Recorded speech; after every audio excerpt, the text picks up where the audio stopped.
Hello student, स्वागत है आप सभी का संस्कृति सीनियर सेकेंडरी स्कूल द्वारा जो आयोजित ऑनलाइन कक्षाओं का ये जो चैनल है, इसमें आप सभी के लिए जो है अपनी कक्षाओं के अनुसार दिन प्रतिदिन जो है आपके विषय अनुसार वीडियो जो है डाले जा रहे हैं। जैसे हिंदी विषय में मैं लगातार आपके क्षितिज जो आपकी पाठ्य पुस्तक है हिंदी की क्षितिज भाग प्रथम, उसका गद्य भाग से मैंने प्रारंभ किया था और गद्य भाग से जो है पहला जो अध्याय था वो हमने कंप्लीट कर लिया था। दूसरा अध्याय हमारा चल रहा है।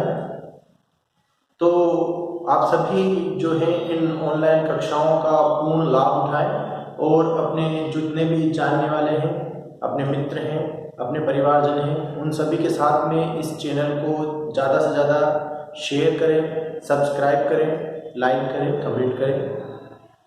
धन्यवाद। चलते हैं आगे। अपना जो पाठ्यक्रम था उसके अनुसार हमने क्षितिज भाग एक प्रारंभ किया था और गद्य भाग से हमने शुरू किया था। गद्य भाग के अंदर हमने सबसे पहले वो पहला अध्याय पूर्ण कर लिया है। दूसरा अध्याय चल रहा है हमारा। दूसरा अध्याय हम पढ़ रहे थे। अध्याय का नाम था, क्या था अध्याय का नाम? अध्याय का नाम था लहासा, लहासा की ओर। अध्याय का नाम क्या था?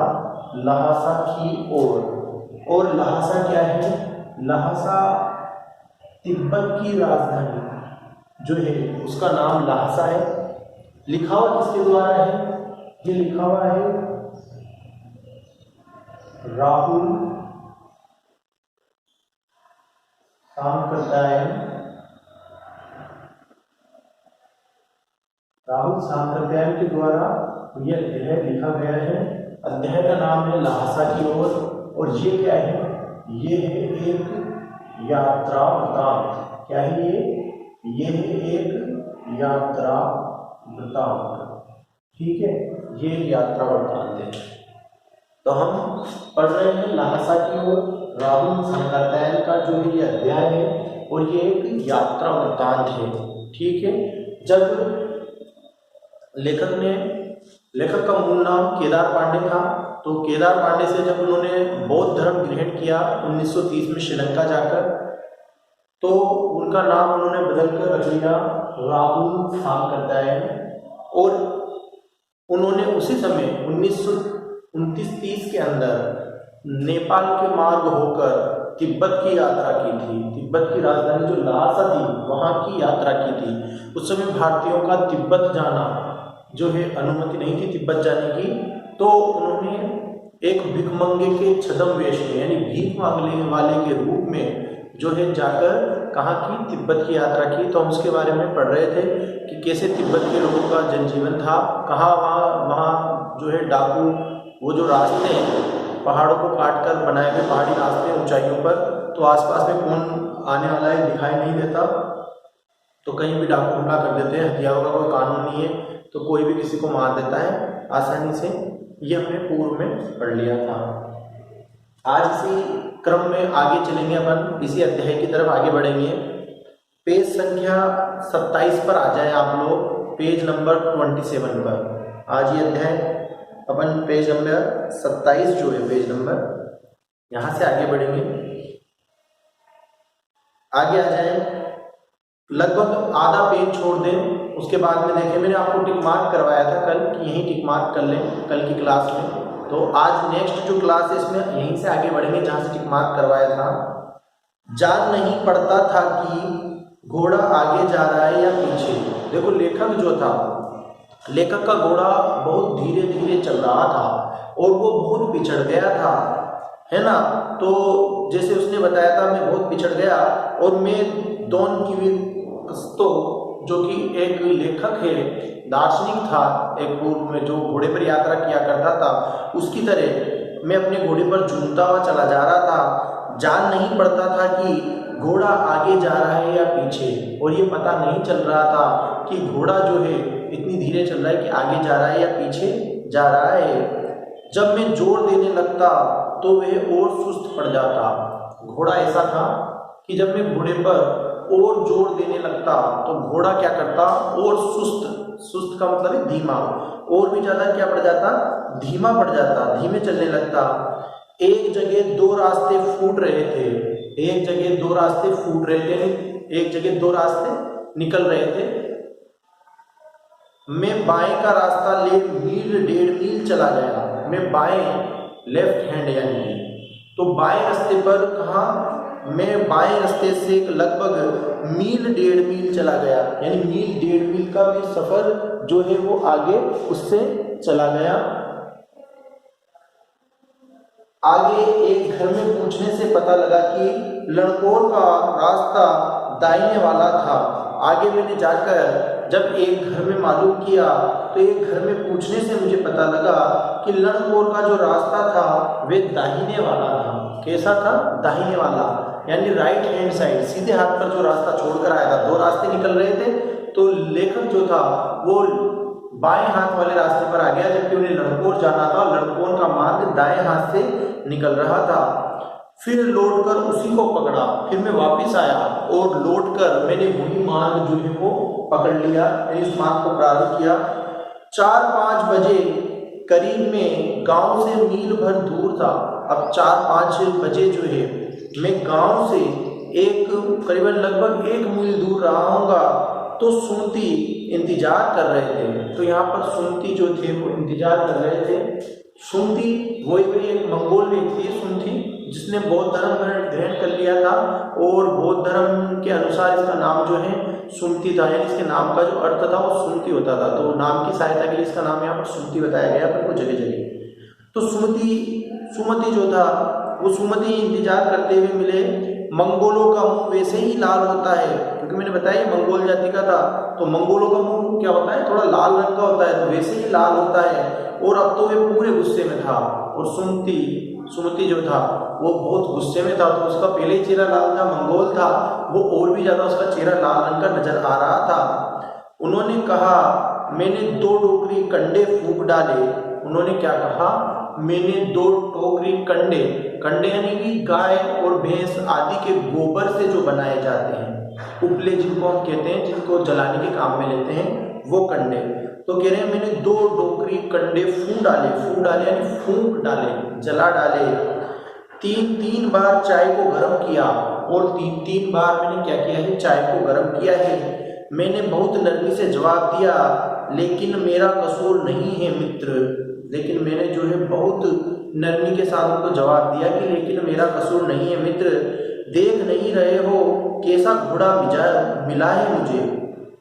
उन्होंने कहा कि इसमें मेरा कोई दोष नहीं है, देख नहीं रहे हो कैसा घोड़ा मुझे मिला है। उसने कहा कि मेरा घोड़ा जो है आप देख नहीं रहे हो मुझे कैसा मिला है, ये कितना धीमा चलता है। मैं तो रात तक पहुंचने की उम्मीद रखता था, यानी मुझे तो ये आशा थी कि मुझे पहुंचने में क्या हो जाएगा, रात लगभग हो जाएगी। खैर, सुमति को जितनी जल्दी गुस्सा आता था उतनी ही जल्दी ठंडा भी हो जाता था। लेकिन सुमति जो था, उस सुमति को जितनी जल्दी गुस्सा आया करता था उतनी जल्दी उसका क्रोध, गुस्सा जो था वो ठंडा भी हो जाया करता था। लंकोर में एक अच्छी जगह पर ठहरे थे। लंकोर जो स्थान था वहाँ पर हम एक अच्छी जगह पर ठहरे थे। यहाँ भी उनके अच्छे यजमान थे, और यहाँ भी यजमान कहते हैं जिनके लिए जो है पूजा पाठ आदि कराए जाते हैं, लोग होते हैं तो यजमान कहलाते हैं। तो यहाँ भी इनके जानने वाले अच्छे यजमान थे। पहले चाय सत्तू खाया गया, पहले चाय पी और सत्तू जैसे नाज जो होता है ना, गेहूं जो इनको भून कर जो है बनाया जाता है सत्तू, तो पहले चाय और सत्तू खाया। रात को गर्मा गर्म थुक्पा पिया, रात को गर्मा गर्म थुक्पा है समझ लो, एक सूप होता है, सूप पीते हैं ना, तो थुक्पा वहाँ का एक सूप समझ लो, मतलब पतला होता है पानी का, जिसमें सत्तू यानी जो भुने हुए अनाज होते हैं वो, मांस, सब्जियां आदि मिलाकर बनाया जाता है, उसे कहते हैं थुक्पा। तो ये एक सूप आप समझ सकते हैं। नेक्स्ट चलेंगे पेज नंबर 28 पर, पेज संख्या 28 पर। अब हम तिंगरी के विशाल मैदान में थे। देखो लेखक बता रहे हैं कि अब हम कहाँ पहुँच गए थे। अब हम तिंगरी के विशाल मैदान में थे। जो पहाड़ों से घिरा टापू सा मालूम होता था, जो कैसा था, पहाड़ों से घिरा हुआ और टापू सा यानी टापू के समान मालूम होता था। ऐसा लगता था जैसे वो क्या है, टापू हो, जिसमें दूर एक छोटी सी पहाड़ी मैदान के भीतर दिखाई पड़ती थी। जिसमें दूर एक छोटी सी पहाड़ी, देखो टापू सा यानी चारों तरफ जिसके पहाड़ों से घिरा टापू सा। टापू से कहते हैं बीच में कोई पहाड़ी हो, चारों तरफ पानी हो, तो ये पहाड़ों से घिरा हुआ बीच में कोई टापू सा यानी पहाड़ सा नजर आ रहा था, जिसमें दूर से एक छोटी सी पहाड़ी मैदान के भीतर दिखाई पड़ रही थी। यानी चारों तरफ मैदान और बीच में एक पहाड़ी थी, तो इसलिए इसे टापू का नाम दिया है। उसी पहाड़ी का नाम है तिंगरी समाधिगिरी, और इसी पहाड़ी है, इसी पहाड़ी का नाम है तिंगरी समाधिगिरी यानी समाधि पहाड़ी। गिरी यानी पहाड़ होता है, गिरी पहाड़। जब पहाड़ या पर्वत के पर्यायवाची पढ़ेंगे तब पढ़ेंगे ये गिरी। वैसे गिरी ऐसा लिखा हुआ है, लेकिन गिरी जो सही होता है वो ऐसे लिखते हैं गिरी, ठीक है। और इस गिरी का जो है अर्थ होता है पहाड़, ठीक है।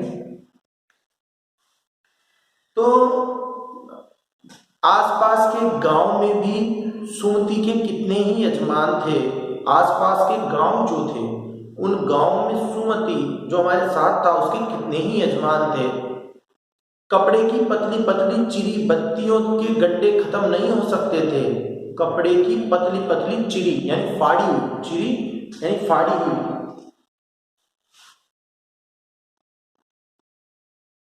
चिरी यानी फाड़ी हुई। कपड़े को फाड़ कर, कपड़े को चीर कर जिसे कहते हैं ना, कपड़े की फाड़ी हुई जो है बत्तियों के गंडे, गंडे यानी ताबीज,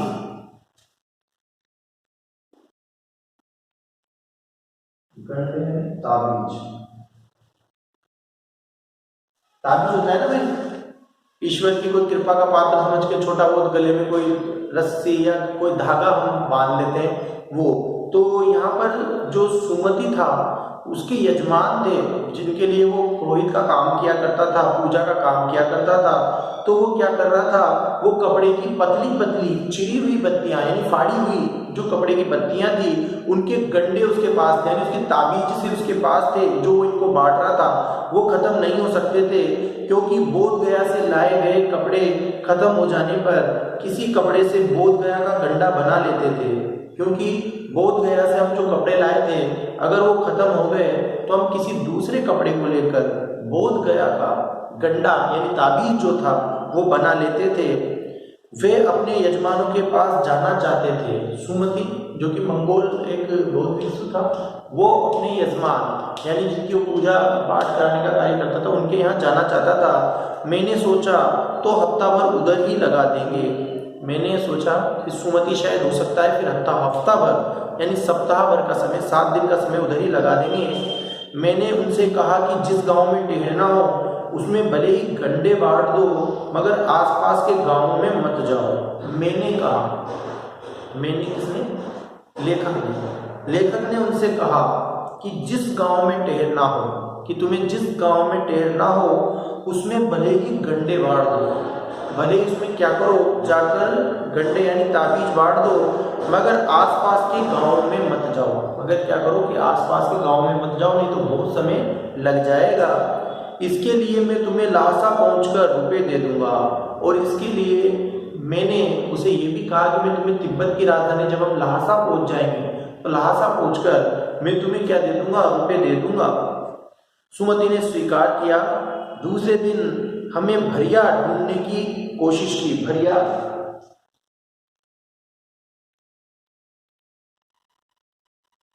भरिया यानी भारवाहक, भारवाहक यानी भार ले जाने वाले यानी कि सामान ले जाने वाले। भारवाहक का मतलब हो गया मजदूर जो सामान उठाकर ले जाए। तो दूसरे दिन जो है हमने भरिया ढूंढने की कोशिश की, यानी कोई ऐसे व्यक्ति ढूंढने की कोशिश की जो हमारे सामानों को उठाकर ले जाए, लेकिन कोई ना मिला। लेकिन कोई भी ऐसा हमें नहीं मिला जो हमारे सामानों को हमारे साथ लेकर उठाकर चल सके। सवेरे ही चल दिए होते तो अच्छा था, लेकिन अब 10-11 बजे तेज धूप में चलना पड़ रहा था। वो सोचने लगे कि सवेरे होते ही चल देते तो ज़्यादा अच्छा होता, लेकिन अब 10-11 बज गए हैं और 10-11 बजे तेज धूप जो है उस तेज धूप में चलना पड़ रहा था। तिब्बत की धूप भी बहुत कड़ी मालूम होती है कि तिब्बत के अंदर जो पड़ने वाली धूप है वो बहुत तेज होती है, यानी तेज गर्मी पड़ती है, वहाँ पर धूप तेज निकलती है। यद्यपि थोड़े से भी मोटे कपड़े से सिर को ढांक ले तो गर्मी खत्म हो जाती है, लेकिन ऐसा है कि सिर पर अगर कोई मोटा सा कपड़ा डाल ले तो उस मोटे से कपड़े डाल लेने पर गर्मी जो है वो खत्म हो जाती है। 2 बजे सूरज की ओर मुंह करके चल रहे हैं, ललाट धूप से जल रहा है और पीछे का कंधा बर्फ हो रहा है। कि आप अगर 2 बजे आसपास मानो कहीं यात्रा कर रहे हैं, सूरज की तरफ मुंह करके आप चल रहे हैं तो ललाट आपका जो सिर का ये हिस्सा है ये धूप से जलने लगेगा और पीछे का कंधा यानी शरीर के पीछे का हिस्सा कंधा जो है मानो बिल्कुल बर्फ के समान ठंडा होता जाएगा। फिर हमने पीठ पर अपनी अपनी चीजें लादी और डंडा हाथ में लिए चल पड़े। अब हमें कोई भार सामान ले जाने वाला तो मिला नहीं, तो हमने क्या किया, हमने पीठ पर अपनी अपनी चीजें जो थी वो अपनी अपनी चीजें लादी, डंडा हाथ में लिया, एक लकड़ी हाथ में ले ली और चल पड़े। यद्यपि सुमति के परिचित तिंगरी में भी थे, यद्यपि सुमति जो था उसकी परिचित यानी जानकार, कि उसके जानकार जो थे वो तिंगरी स्थान जो था उसमें भी थे, लेकिन वे एक और यजमान से मिलना चाहते थे। लेकिन सुमति जो थे वो एक और यजमान जो थे उनसे मिलना चाहते थे, इसलिए आदमी मिलने का बहाना कर शेखर विहार की ओर चलने के लिए कहा। अब यजमान जिनके लिए वो पूजा पाठ कराया करते थे तो उनके एक जानकार थे, उन यजमान से मिलना चाहते, इसलिए उन्होंने मेरे से क्या कहा कि मुझे किसी आदमी से मिलना है। ऐसा उन्होंने क्या किया, बहाना बनाया और शेखर विहार जो था उसके ओर चलने के लिए कहा। तिब्बत की जमीन बहुत अधिक छोटे बड़े जागीरदारों में बटी है, कि तिब्बत की जो जमीन है वहाँ पर जागीरदार होते, जागीरदार यानी जिनकी जमीनें छोटे छोटे अधिकार हो, तो जागीरदार छोटे बड़े जागीरदारों में बटी हैं। इन जागीरों का बहुत ज़्यादा हिस्सा मठों विहारों के हाथ में है और इन जागीरों का बहुत ज़्यादा हिस्सा जो है वो किसमें, मठ यानी विहार वो स्थान होता है जिसमें बौद्ध भिक्षु निवास करते हैं, विहार।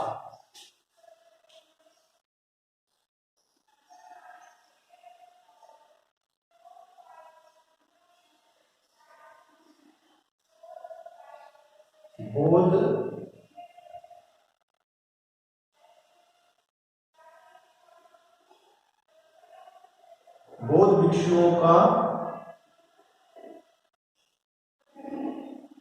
निवास स्थान क्या होता है, विहार। और एक होता है चैत्य, एक होता है चैत्य। तो ये क्या होता है, जो बौद्ध भिक्षु होते हैं,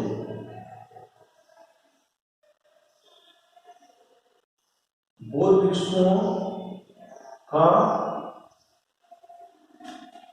भिक्षुओं का ये होता है पूजा स्थल।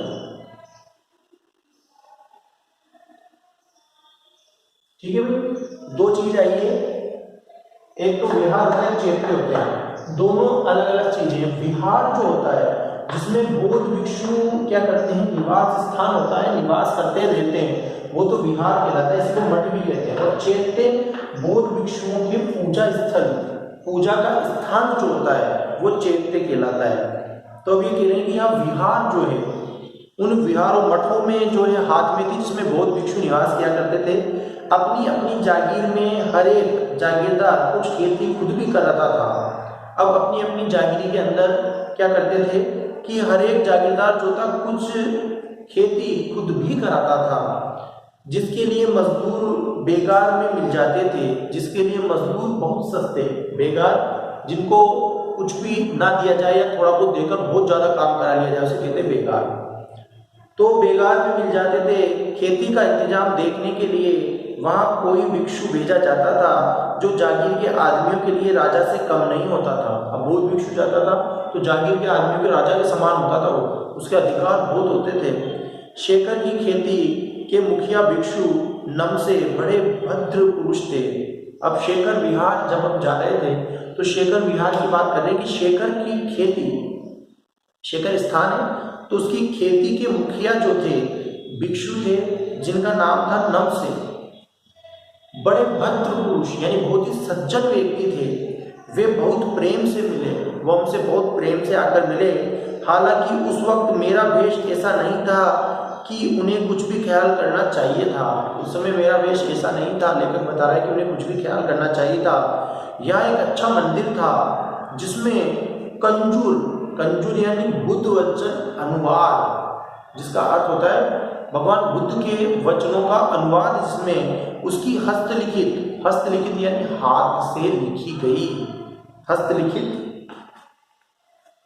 का मतलब हो जाएगा हस्तलिखित,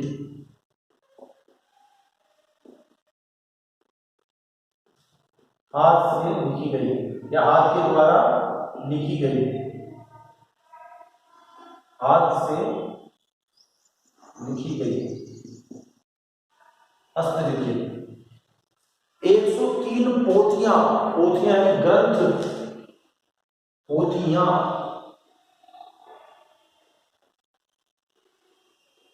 यानी बड़े ग्रंथ,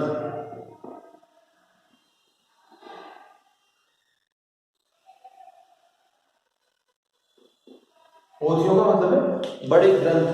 तो हस्तलिखित यानी हाथ के द्वारा लिखे गए, हाथ से लिखे गए क्या मिल गई 103 पोथियां यानी 103 जो है ग्रंथ मिल गए।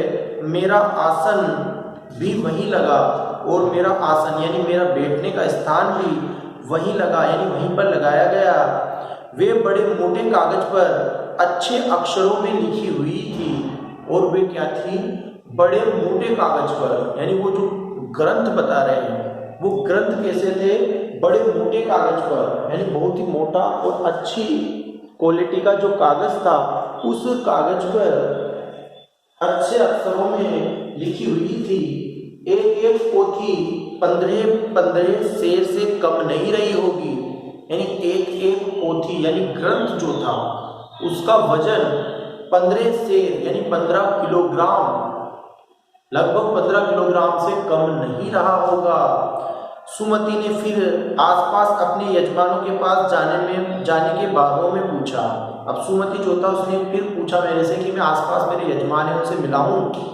मैं अब पुस्तकों के भीतर था, तो मैं अब मुझे क्या मिल गई थी? हस्तलिखित जो हाथ से लिखी बौद्ध धर्म की ग्रंथ थे, पुस्तकें थी, अनुवाद की हुई, वो मिल गई थी। तो मैं अब पुस्तकों के अंदर होने लग गया था, इसलिए मैंने उन्हें जाने के लिए कह दिया। इसलिए मैंने उन्हें क्या कहा कि आप चले जाओ।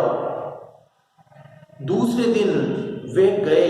मैंने समझा था 2-3 दिन लगेंगे, लेकिन वे उसी दिन दोपहर बाद चले आए। अब दूसरे दिन वो गए तो मैंने समझा कि सुमति को आने में 2-3 दिन लगेंगे, लेकिन वे उसी दिन दोपहर बाद चले आए। टिंगरी गांव वहां से बहुत दूर नहीं था। हमने अपना अपना सामान पीठ पर उठाया और भिक्षु नमसे से विदाई लेकर चल पड़े। तो वहां से टिंगरी गांव ज़्यादा दूर नहीं था। हमने अपना अपना सामान वापस पीठ पर उठाया, लादा, और भिक्षु नमसे जो थे, जो कि एक सज्जन व्यक्ति थे, उनसे हमने विदाई ली और हम वहां से चल पड़े। तो ये है भाई एक अंश है जो राहुल संग करता है लहासा की ओर। तिब्बत की राजधानी जो लहासा है, इसकी एक यात्रा वृत्तांत था जिसके बारे में हमने पढ़ा है। अब प्रश्न अभ्यास की तरफ थोड़ा सा ध्यान देंगे अपन। प्रश्न संख्या 1 देखो, थोंगला के पहले के आखिरी गांव पहुंचने पर भिखमंगे के वेश में होने के बावजूद लेखक को ठहरने के लिए उचित स्थान मिला, जबकि दूसरी यात्रा के समय भद्र वेश में भी उन्हें उचित स्थान नहीं दिला सका। क्यों? देखो, लेखक, देखो लेखक जो था अभी किसके साथ में था, सुमति के साथ में था, और थोंगला से पहले आखिरी गांव पहुंचने पर वो भिखमंगे पे वेश में थे, लेकिन उसके बावजूद भी लेखक को ठहरने के लिए उचित स्थान मिल गया क्योंकि सुमति के जान पहचान के लोग बहुत थे। दूसरी बात, भीख मांगने वाले व्यक्ति से उनको जो है कुछ भी खतरा नहीं लगता था, तो इस कारण से वो वहां पर उनको ठहरने के लिए स्थान मिल गया। जबकि पहले जो है वो भद्र पुरुष एक सज्जन व्यक्ति के रूप में आया था, तो उसे जो है उचित स्थान नहीं मिला क्योंकि उसको लोग जानकार वहां पर नहीं थे। प्रश्न संख्या 2, उस समय के तिब्बत में हथियार का कानून न रहने के कारण यात्रियों को किस प्रकार का भय रहता था, भय बना रहता था। देखो उस समय तिब्बत में हथियार का कोई कानून नहीं था, वहां पर कोई अनुज्ञप्ति पत्र यानी कि लाइसेंस की आवश्यकता नहीं होती थी हथियारों के लिए। जैसे हम डंडे लेकर घूम सकते हैं, वैसे वहां पर बंदूक, पिस्तौल आदि लेकर घूमते थे। तो यात्रा करने वाले लोगों को डाकू यहाँ तहाँ कहीं भी पहाड़ियों में छिपकर बैठ जाते, और रास्ते ऐसे थे कि दूर तक का नजर नहीं आता था, और रास्ते में बंदूक निकालकर छोटी छोटी बात पर गोली मारकर लूट लेते थे। वहां पर पुलिस भी नहीं होती थी और मारकर सामान लूटकर भाग जाते थे। और अगर यदि बौद्ध भिक्षु अगर यदि डाकुओं के पास में बंदूक नहीं हो तो डाकू को भी कोई भी मार देता था क्योंकि सभी के पास में वहां पर हथियार रहते थे। प्रश्न संख्या 3, लेखक लणकोर के मार्ग में अपने साथियों से किस कारण बिछड़ गया। देखो लेखक ने जब लणकोर की यात्रा प्रारंभ की तो उन सभी ने अपने चलने के लिए, यात्रा के लिए घोड़े ले लिए थे। तो लेखक का घोड़ा जो है वो बहुत ही धीमे धीमे चल रहा था, बहुत ही धीरे धीरे चल रहा था। पता नहीं वो बहुत थका हुआ था या क्या बात थी, लेकिन वो बहुत धीरे धीरे चल रहा था। तो धीरे धीरे चलने के कारण क्या हो गया, उनका घोड़ा बहुत पिछड़ गया। दूसरी बात, जब दो रास्ते निकल रहे थे एक स्थान से, तो वो क्या है, उन्हें जाना दाईं ओर था, लेकिन वो चले कहाँ गए, बाईं ओर चले गए, गलत रास्ते चले गए। फिर आगे जाकर उन्होंने पूछा तब उन्हें पता लगा कि उन्हें कहाँ जो सीधा हाथ का रास्ता था दाईं ओर वहां जाना था। तो इस कारण से वो अपने साथियों से बहुत पिछड़ गए। प्रश्न संख्या 4, लेखक ने शेखर विहार में सुमति को उनके यजमानों के पास जाने से रोका, परंतु दूसरी बार रोकने का प्रयास क्यों नहीं किया। देखो लेखक जो था उसने शेखर विहार जब वो जा रहे थे तो वहां पर जाने से पहले सुमति जो था उसको यजमानों के पास जाने से रोका कि अगर ये यजमानों के पास चले गए तो पता नहीं कितने समय में लौट कर आएंगे। तो पहली बार लौट जाने से उन्होंने रोक दिया, परंतु दूसरी बार जब आए तब उन्होंने जाने से नहीं रोका क्योंकि उनको क्या दिखाई दे दिए थे, 103 हस्तलिखित पोथियां यानी बड़े ग्रंथ, 103 हाथ से लिखे गए बड़े ग्रंथ जिसमें बौद्ध भिक्षुओं के वाचन का अनुवाद था, वो उनको दिख गए थे। और एक एक का वजन 15 किलो के आसपास, 15 किलोग्राम के आसपास रहा होगा। तो उन वचनों को, उन पोथियों के कारण लेखक ने उन्हें सुमति को जाने की दे दी क्योंकि वो उस समय उन पुस्तकों को, उन ग्रंथों को देखना पढ़ना चाह रहे थे। तो कोई व्यवधान नहीं है उनके पढ़ने में, इसलिए उन्होंने सुमति को जाने के लिए कह दिया। अपनी यात्रा के दौरान लेखक को किन कठिनाइयों का सामना करना पड़ा था। देखो अपनी यात्रा के दौरान लेखक को जो है, एक तो कठिनाइयों की जब बात कर रही है तो लेखक को कुछ कठिनाइयों का सामना इस प्रकार से करना पड़ा। नंबर 1, सबसे पहली बात यह है कि लेखक जो था उन्होंने यात्रा की थी वो एक भिखमंगे यानी भीख मांगने वाले के वेश में की थी। अगर उन्हें कोई ऐसा मिल जाता जो उनको लगता कि डाकुई शक्ल से, तो वो अपनी कुची कुची आंखें बोलकर, जीभ निकालकर उनसे 1 रुपया मांगते, कुची कुची बोलना नहीं, 1 पैसा मांगकर उनसे भीख मांगने वाले का रूप करते। दूसरी बात, उन्होंने मार्ग में जो है वो कहीं भार वाहक नहीं मिला तो खुद अपने पीठ पर उन्होंने जो है उनका जो सामान था उसको लाद कर उन्होंने यात्रा की। तीसरी बात, मार्ग में जो है पहाड़ी रास्ते और बहुत ऊंचाई थी और गर्मी, वहां पर सूर्य की जो गर्मी है वो बहुत ज्यादा थी। तो उन कठिनाई वाले रास्तों से उन्होंने निकलकर जो है यात्रा की थी। प्रश्न संख्या 6, प्रस्तुत यात्रा वृत्तांत के आधार पर बताइए कि उस समय तिब्बती समाज कैसा था। देखो प्रस्तुत यात्रा वृत्तांत के आधार पर हमें पता लगता है कि उस समय तिब्बती समाज जो है उसमें पर्दा प्रथा नहीं थी। औरतें क्या है क्या नहीं करती थी, घूंघट आदि नहीं लिया करती थी। अगर आप जो है एक सामान्य वेश में है तो आप क्या कर सकते हैं, घर के अंदर तक भी सीधे जा सकते हैं और वहां पर जाकर किसी भी महिला जो है, वहाँ के घर की महिला बहू हो या उसकी सास हो, उसको चोंगला या चोंगली में क्या दे सकते हो, चाय बनाने के लिए दे सकते हो। वो आपके चाय में मक्खन आदि बनाकर डालकर वो आपको दे देती है। तो वहाँ पर ऐसा समाज, ऐसा था, कोई रोक टोक नहीं थी, स्त्रियों में पर्दा प्रथा वहाँ पर देखने को नहीं मिलती थी। ऐसा उस समय समाज की वहाँ की स्थिति बताई गई है। मैं अब पुस्तकों के भीतर था, नीचे दिए विकल्पों में से कौन सा वाक्य का अर्थ बतलाता है। लेखक पुस्तकें पढ़ने में रम गया, लेखक पुस्तकों के शेल्फ के भीतर चला गया, लेखक के चारों ओर पुस्तकें ही थी, लेखक पुस्तक में लेखक परिचय और चित्र छपा था। भाई मैं पुस्तकों के भीतर था, कहने का तात्पर्य क्या हो गया, लेखक पुस्तकें पढ़ने में रम गया, यानी उसको वो क्या करने लगा, पुस्तकें पढ़ने में उसका ध्यान चला गया। क्योंकि शेल्फ के अंदर यानी पन्नों के अंदर तो जाने से रहा, लेखक के चारों पुस्तकें, पुस्तकें होने से उसके अंदर रम, उसके भीतर जाने की बात सिद्ध नहीं होती है। पुस्तक में लेखक का परिचय और चित्र छपा था, ये भी ठीक नहीं है भाई। ये हो गए भाई आपके, बाकी आपके रचना अभिव्यक्ति संबंधित प्रश्न है, तो ये आपकी रचना अभिव्यक्ति संबंधित जो है इसमें आवश्यकता नहीं है, इसमें तो यही करने हैं आपको। भाषा अध्ययन जब भाषा पढ़ाएंगे तब करेंगे, ठीक है। कठिन शब्दार्थ आप लोग सभी कर लें, पेज संख्या 32 पर दे रखे हैं, इसके कठिन शब्दार्थ देख लेना भाई। जैसे डांडा यानी ऊंची जमीन मैंने बता दिए, थोंगला तिब्बती सीमा का एक स्थान बता दिया था मैंने, भीटे, भीटे मतलब होता है टीले, टीले के आकार का सा ऊंचा स्थान, क्योंकि इसके शब्द दूसरी भाषा के हैं ना, इसलिए आपको आना चाहिए। कंडे तो आप समझते ही हो। सत्तू मैंने बता ही दिया है, जो चावल का, जो और चना जो है, जो गेहूं चना इनको भूनकर जो आटा बनाते हैं उसे सत्तू कहते हैं। और थुप्पा सत्तू और चावल के साथ मूली और